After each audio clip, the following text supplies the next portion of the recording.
Ladies and gentlemen, the story you are about to hear is true. Only the names have been changed to protect the innocent. NBC brings you Dragnet.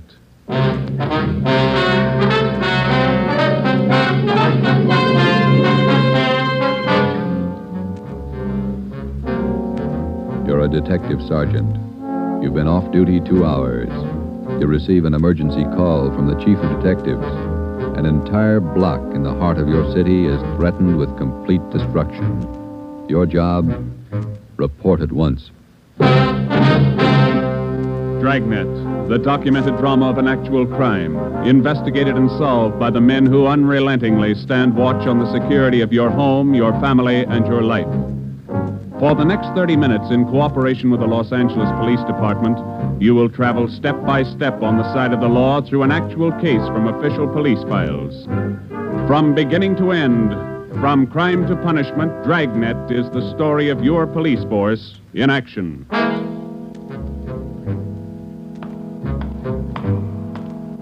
It was Tuesday, November 15th. It was raining in Los Angeles. We were off duty reporting in on an emergency call. My partner's Ben Romero. The boss is Ed Backstrand, chief of detectives. My name's Friday.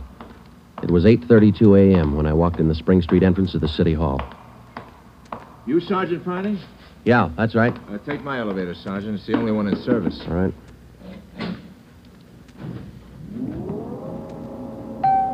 I'll run you up to 16. The chief's waiting for you up there. What's the pitch? Only one elevator in service out of 10? The place looks deserted. What's going on? Nobody in the building. All the office people been sent home. Lots of trouble. Somebody declare a holiday? No joke, Sergeant. Big trouble. All right, you convinced me. What is it? Here we are. 16th floor. Over here, Friday. Hi, Joe. Hello, Ben. You made good time. Came as soon as I got the call, Ed. Sorry to have to bring you back in. You worked last night, didn't you? Yeah, midnight to 8 this morning. Sorry. Come on. Okay. What is it, Skipper? Why all the hush-hush? Wait till we get inside. In here. Okay. Number one, let's keep our voices down. All right. I'll make it as brief as I can. Every minute counts. What time you got, Friday? 8:33. All right, here it is. 55 minutes ago, a man walked into this building with a homemade bomb under his arm. If we don't release his brother from the county jail by 9 o'clock this morning, he says he'll pull the trigger on the bomb and blow up the whole building. He's kidding, Skipper. Who is the guy? Name's Vernon Carney.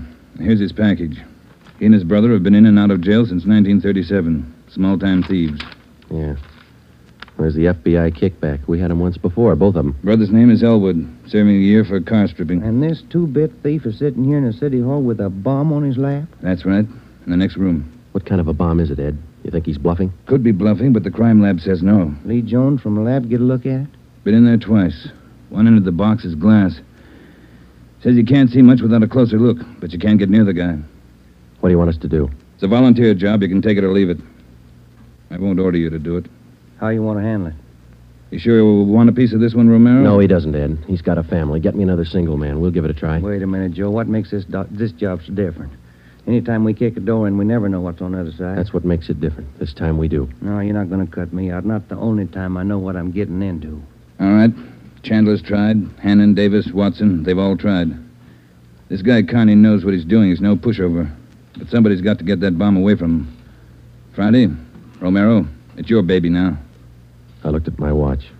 It was 8:36. We left Backstrand and started down the hall. If Carney was going to make good his threat to blow up the building by 9 o'clock, we had exactly 24 minutes to talk him out of it. Ben and I figured we'd better look him over first and then work out some kind of a plan. Maybe just talking to him would do it.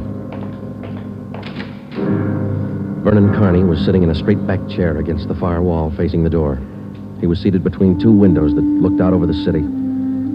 Along the left wall was a row of 6 wooden chairs. In the center of the right wall was a connecting door leading to the office where Backstrand had briefed us. The door was locked on both sides. Just off-center and favoring the left of the room was a small filing table. The other furniture in the office was a desk just forward of the connecting door on the right. There was a dictaphone on the desk. In the near left corner, shielded by a white screen, was a small wash basin. The faucet leaked. Vernon Carney was middle-aged. He sat erect, holding a black box on his lap.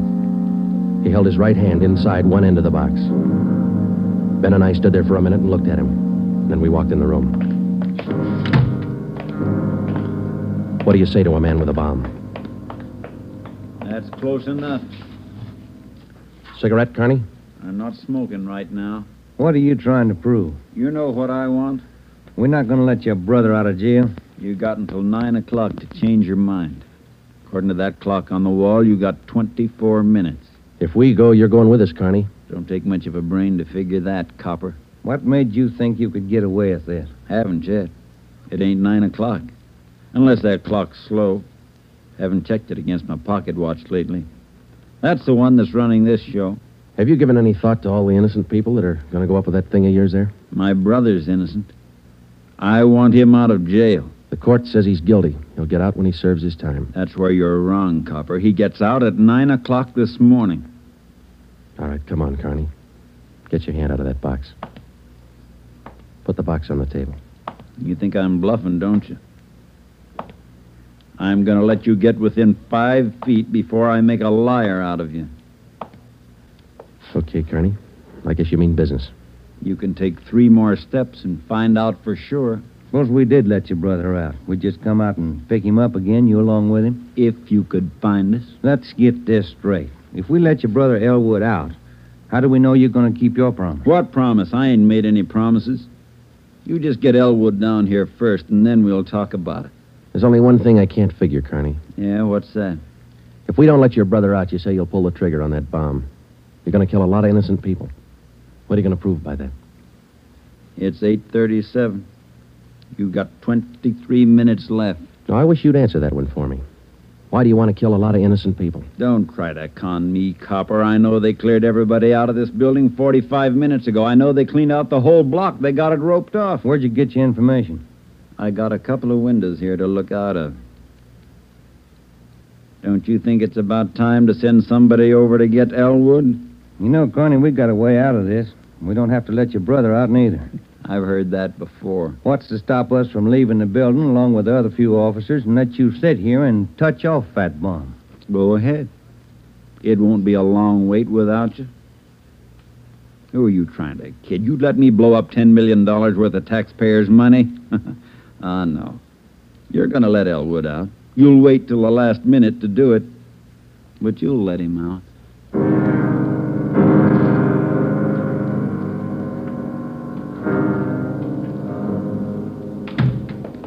Ed, I'm still not convinced Carney can back up what he says. Then why didn't you take the box away from him?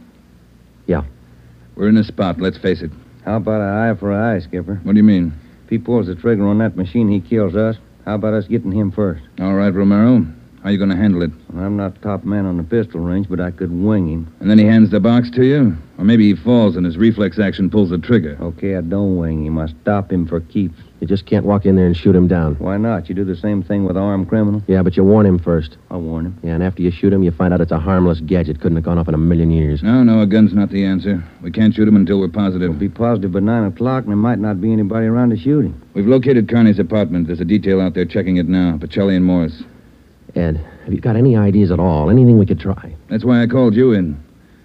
None of us have gotten any further than you did just now. There's just one thing I want to know for sure. Yeah, Friday. Is it or isn't it? We all want to know. Either way, we've got to get that box away from him. Backstrand. Yeah. You did? Yeah. No, stay out there till I call you. All right, here's half the answer. That was Pacelli. They found 28 sticks of dynamite in Carney's apartment. We knew Carney wasn't kidding now. We could see into the bomb through that glass window in one end. It looked like dynamite inside, and there was dynamite in Carney's room. We didn't know if he had the nerve to pull the trigger. We didn't know if it would go off when he did. But with only minutes remaining, nobody wanted to take the chance. From here on in, all of us agreed that Vernon Carney sat in the next room, holding in his two hands a force powerful enough to destroy us all. We had to get that box away from him, and to get that box, we had to have a plan. I looked at my watch. It was 8:40. 20 minutes till 9 o'clock. How do we get it away from him? I got an idea. It might work. Let's have it. Carney's sitting against the far wall between two windows. They're both open. Yeah, that's right. All right, if we could get a man through one of those windows, we might get Carney from behind. How are you going to get him? Whoever gets through the window could slug him. What do you do then? Somebody grabs the box. The crime lab can tell us what to do with it. How do we get a man through one of those windows? We're on the 16th floor. Well, there's some kind of a ledge that runs around the building on each story. Wide enough for a man to walk on? Hey, let's take a look. All right. Looks pretty narrow, Joe. That's a good 18 inches. Could be done. Oh, too risky. It's raining out. That ledge is slippery. Strong wind out there, Joe. Tear a man right off the building. Yeah, I guess you're right. Well, there's still a way. How about a ladder? 16 floors, Skipper. There might be a way. The fire department would know that. I'll get Battalion Chief Erickson. Is Lee Jones in the building? No, he's over in the crime lab. I'll get him up here, too. I don't know, Friday. Maybe it'll work. It's got to, Ed. All right, now look. It's going to take a couple of minutes to set this up. We've got to know what Carney's doing every second of that time. Well, how about the dictaphone in there on the desk? Good. Get it on without him seeing you. We'll try. The dictaphone in there is connected to this one in here. This room is 1614. You got that? Yeah. All right, push down key 1614 on that machine in there and leave it down. Get the receiver off the hook and leave it off. Leave the receiver off. That's right. You know, if it isn't off the hook, we won't be able to hear a thing in here. Right. Come on, Ben. This is Backstrand. Give me Chief Erickson. Where's my brother? Still in his cell? You coppers are long on talk, but short on time. Yeah, we know. I'm telling you, for your own good, you'd better get Elwood over here. Carney, I'll bet if we get your brother on the phone here, he'll tell you he doesn't want any part of this. You mean Elwood don't want out? Since when? Sure he wants out, but not your way. He's only got a year to serve. Why don't you leave him alone? I told him I'd get him out. He didn't think I could do it. But I'm doing it. I'll make you a bet, Carney. Let us get your brother on the phone. He won't walk out of here with you. All right, get him on the pipe. Where you going? The phone's over here. Have to use the dictaphone. Got to get an okay from the chief. Elwood's still a prisoner. What's the matter with the phone? No operators. You know the building's been cleared. Oh, yeah. That's right.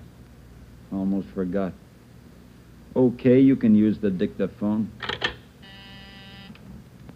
This Friday, Ed. Carney wants to talk to his brother. Yeah, I know you'll have to send somebody over. Have them put the call on extension... wait a minute.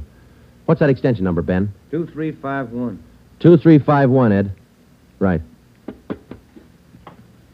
It'll take a minute. Yeah. I'd kind of like to talk to El. Been a couple of months since I seen him.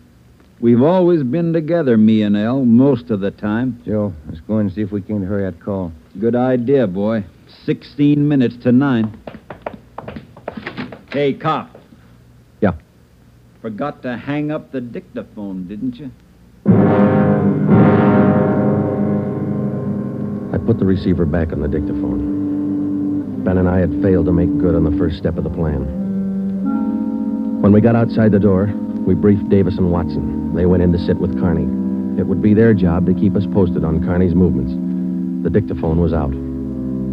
We went back into the office next door. Chief Sam Erickson of the fire department and Lieutenant Lee Jones from the crime lab were already there. We told Backstrand what happened. Would have been a help. We haven't got time to cry over it. Carney's wide awake, Skipper. He doesn't miss a thing. Backstrand told us the plan Friday. We can't run a ladder up from the street. Too high, Chief? Best we got is a 100-foot aerial. You figure 12 foot to the story, that'll take you up 96 feet, 8 floors. And we've got the latest equipment. What's the idea you had, Jones? Sam, can you get hold of a pump here in a hurry? Sure, we got a lot of scaling ladders, but you got nothing up there to hook 'em on. You figure on dropping down from the floor above? That's right, and I figure a pump here would do it. Sure it would. You could make it fast to the windowsill up there, but you got a 1.5 ledge in the way. No, what you want is a lifeline. You mean lower a man on a rope, Chief? Yeah, Romero. That's the quickest and the quietest. Could you rig it so one of my boys could do it? Sure, Ed. What's the risk? None if you work it right. We'll strap on a life belt. Give the man heavy leather gloves. 2 of my men will lower him down. Pick your lightest man. What do you think, Lee? That's it. What do we do with the bomb when we get it? I figure that box Connie's holding is about a foot square. Here's what I'll do. I'll get you a bucket with a 1.5 foot mouth. It'll be full of water. Yeah? I'll have it right outside the door to that office. When you get that box, place it in the water. We'll get the bucket out of the building as fast as we can. And once we get the bomb underwater, we're in the clear. And I can't promise you that, but it's the safest way to handle it under the circumstances. All right, that's the procedure. Sam, you take care of your end. Right away. I'll get a detail to give me a hand down on the street. We'll have a car ready to take the bomb to a safe area to decommission it. Work as fast as you can. Come on, Sam. It's our baby, Joe. That's right. Which part of it you want, the rope or the bomb? You call it. Fire Chief Erickson says the lightest man on the rope. That's me, Joe. All right, I'll get the bomb out of the building. Okay, that's the routine. But carry this with you. The man that comes down on that rope has one chance to make good. You slug him and make it count because there's no second try. Yeah. And, Joe, when you grab that box, you got to get it away from Carney before he can squeeze the trigger. Then you got to get it down into the street. The elevator. You know how to operate it? Well, that's pretty simple, but I'll double-check with the operator. Better do it right now. Okay. Ed, we better get Carney's brother on the phone for him. He seemed anxious. Might be a pretty good stall. All right, Romero. That's the outside phone. Get to city jail. All right, Skipper. Get going, Friday. Okay.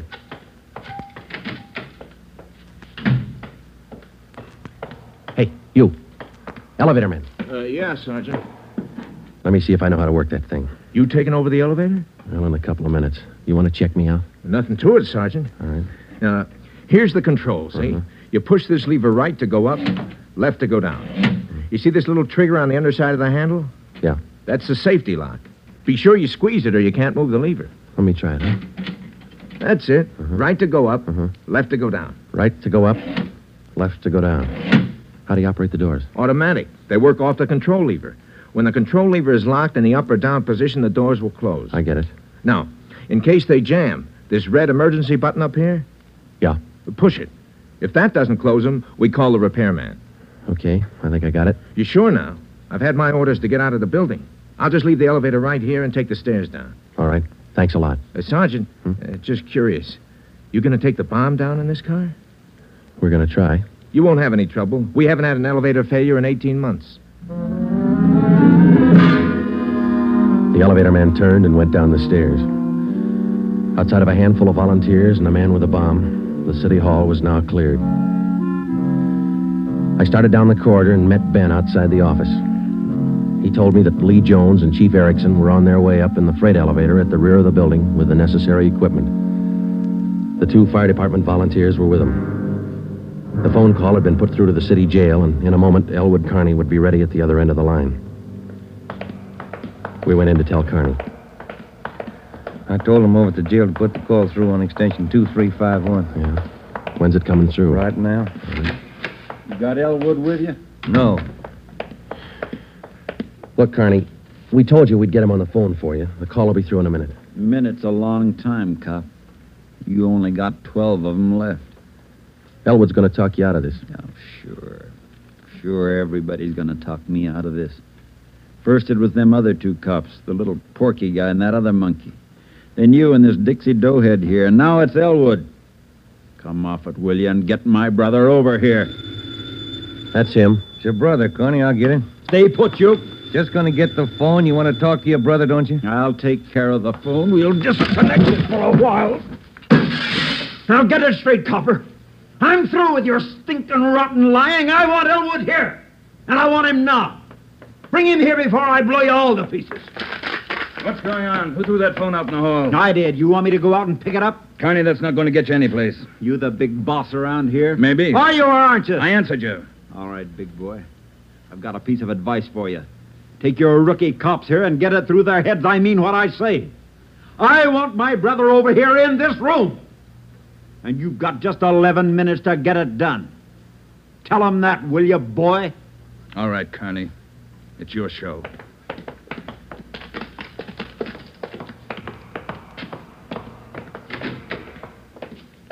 All right, we got to work fast now.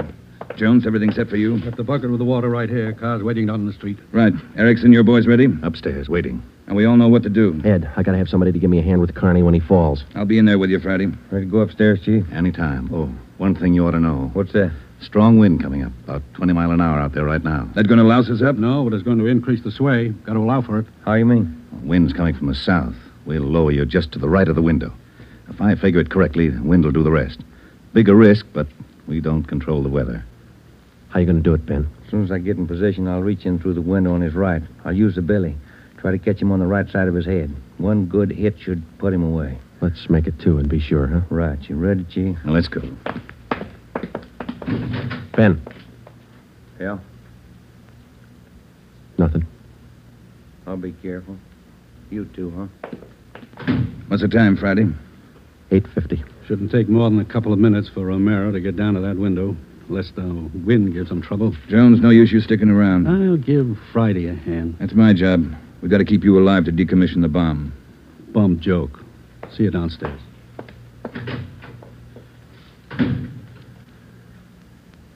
You ready, Ed? Yeah. Scared, Friday? Yeah. That makes us even. Come on. Ed Backstrand and I went into the next room with Vernon Carney. Our job was to keep him occupied until Ben was lowered to the windowsill from the floor above. Ben was going to make a try from the window on Carney's right. Somehow, we had to keep Carney's attention on us and away from that window. If anything went wrong and Carney got out of position, the plan would fail. If Ben was spotted, the plan would fail.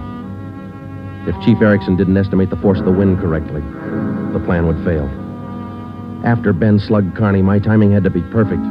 If it wasn't, the plan would fail. I looked at my watch. It was 8 minutes to 9. Carney, anything we can say that'll make you change your mind? I've asked you 100 times. Now I'm ordering you. You're going to get to a phone and have somebody send Elwood over here right now. I'm through waiting. Now move. You ripped out the phone, Carney. Well, find another one. I told you I'm sick of your 2 bits stalling. We've got until 9 o'clock to make up our mind about this. You had until 9. But you wouldn't do what I told you. Now I'm cutting you short. You guys have got exactly 1 minute to get a phone in this room where I can hear you call the jail and have them send Elwood over here. You said 9, Carney. All right, Joe. We'll give him what he wants. Davis, unlock the connecting door to this office. I'll get the phone, Ed. Will the cord reach? Yeah. Your brother's a prisoner. He's in our custody and he's under our protection.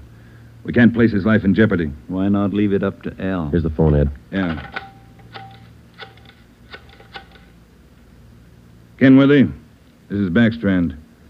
We want Elwood Carney over here at City Hall. His brother wants to see him. Explain the situation. If he wants to come, get him over here. Leave it up to him. Room 1614. You'll have to use the freight elevator. And tell him to hurry. Yeah. Tell him to hurry. That's the only smart thing you've done today. Now, why don't you go next door and figure out another angle? We'll wait for Elwood, too. You don't think I'd let you get out now, do you? We're all going to wait right here for my brother. In case he don't show up, you're going to see me pull the plug. Just sit down. Not so close. Right where you are, sit down.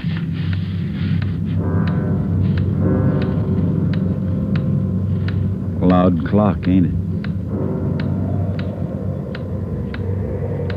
Windy. Getting cold in here.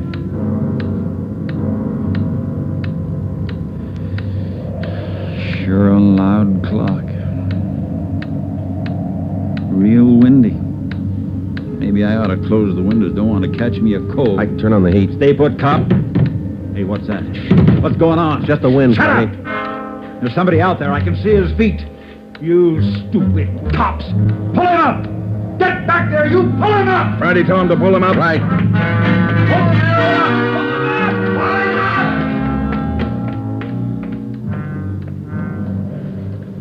up! All right, Carney. You win. You bet I win, you dumb coppers. You didn't think I'd miss a trick like that? We'll just close these windows, boys. There's one, and lock it. And here's... Here's your brother, Carney. Yeah. Hi, Al. Hi, Vern. You did it. I told you. I told you I'd do it, didn't I? That's far enough for the rest of you. Al, come on over here. You're crazy, Vern. You're crazy. That's what they've been trying to tell me. We're going home, Al. How are you going to do it? There's a million cops outside. People all over town heard about this. They're holding the crowd back. They ain't gonna stop us now, Al. You'll never make it. Either one of you. I got him this far, didn't I? We'll make it. Vern, you think we could do it? Hey, you. Yeah. You're gonna get a car ready for us, a fast one. Have it in front of the building. Move! All right, Friday, do what he tells you. Right. Hold it. Yeah. If you ain't back by 9 o'clock, the deal still holds. I told them I'd pull the pin at 9, Al, if they didn't let you out. You ain't fooling, are you, Vern? Will that gadget really blow? 4 miles high.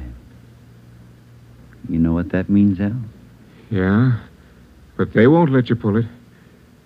We're getting out. All right, copper. Get the car. You got 4 minutes.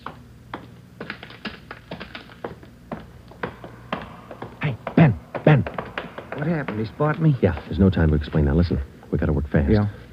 We had to bring Carney's brother over from the jail. I don't think he cares if they get out or not. He just wants to use that bomb, and for some crazy reason, he's waiting until 9. How much time we got? Let me look. Less than 4 minutes. How about the ledge? You think you can do it? Strong wind. You'll have to hang on like a fly. I don't know. I can give it a try. Okay. Same plan. Every second counts. Now, I can't brief Ed. He's in the room with the guy. It's up to you and me. I'll get on the ledge from one of these offices. I hope I make it.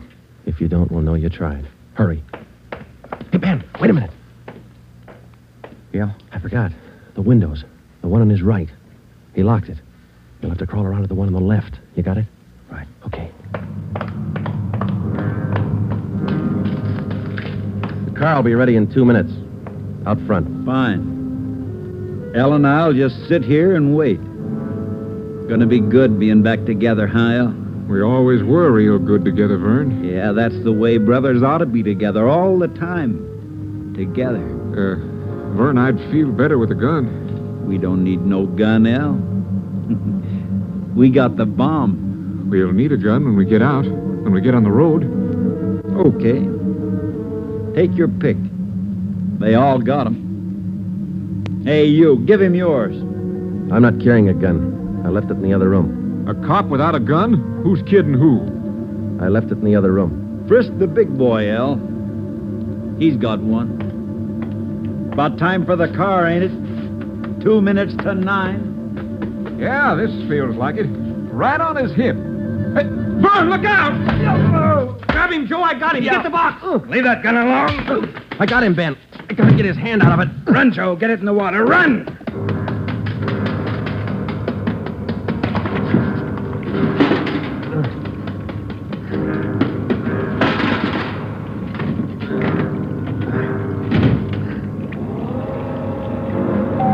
In a fast elevator, 16 floors isn't very much, but I've never shared an elevator with a live bomb. It seemed like minutes between floors. I kept watching the bucket. The bomb was completely underwater. A small stream of bubbles was hissing to the surface. I waited.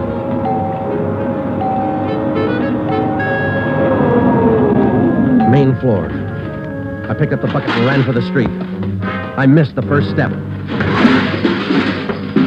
I fell forward. The bucket spun out of my hand. I sprawled flat on the sidewalk. I waited for the explosion.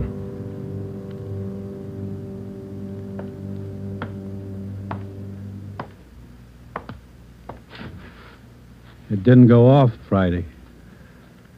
I gave it a good chance, Lee. It was all there. Look, at least a dozen sticks of dynamite. Snyder, bring that over here. Here you are, Lieutenant. Thanks. Here's why it didn't go off. Had it rigged for a hard trigger pull. Would have taken a good yank to set this one off. Yeah. Hi, Joe. Hi, Ben. Clumsy.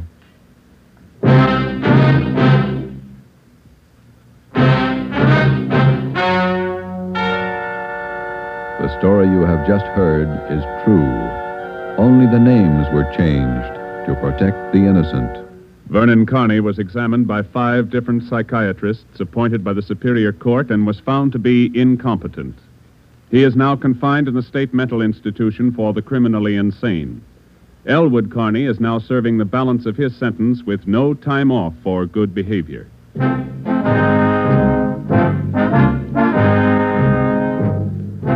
You have just heard the 7th in a new series of authentic cases from official files.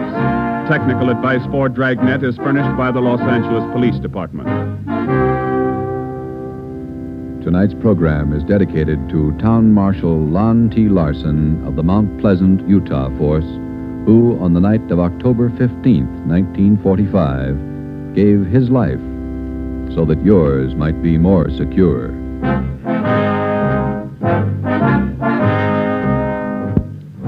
Dragnet came to you from Los Angeles. This is NBC, the national broadcasting company.